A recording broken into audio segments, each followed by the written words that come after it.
പ്രശ്നം ഗുരുതരമാണെന്ന് മനസ്സിലായത്. മത്സരത്തിനായി വീട്ടിൽ നിന്ന് കൊണ്ടുവരേണ്ടിയിരുന്ന സ്വന്തം ചെണ്ട മറന്നുപോയതിന്റെ ആശങ്കയായിരുന്നു ആ കണ്ണുകളിൽ. വേദിക്കരികിലിരുന്ന് പരസ്പരം നോക്കിയ അവർ മനസ്സ് പിടിച്ചു നിർത്താൻ തന്നെ പാടുപെടുന്നുണ്ടായിരുന്നു. സ്വന്തം ചെണ്ട എത്തിക്കാൻ ശ്രമിച്ചെങ്കിലും സമയമെടുത്തതോടെ കൊണ്ടുവന്ന ചെണ്ടയിൽ മത്സരിക്കേണ്ടി വന്നു. വാക്കുകളില്ലാതെ തന്നെ അവൾ അവന്റെ കയ്യിൽ പിടിച്ച് ധൈര്യം പകർന്നു.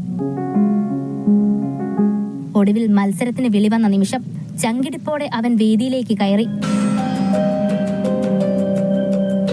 ആദ്യതാളം ചെണ്ടയോട് സംസാരിക്കുന്ന പോലെ.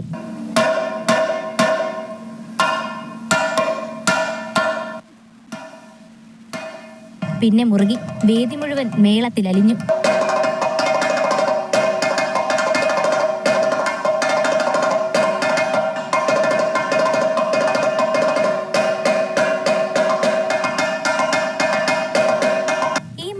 പിന്നിൽ മറ്റൊരു ബന്ധവും ഉണ്ടായിരുന്നു.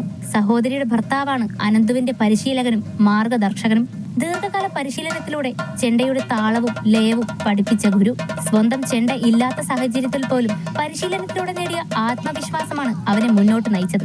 അങ്ങനെ കഠിനാധ്വാനത്തിന്റെ ഫലം എന്താകുമെന്ന ആകാംക്ഷ അവനേക്കാൾ ചേച്ചിക്കായിരുന്നു.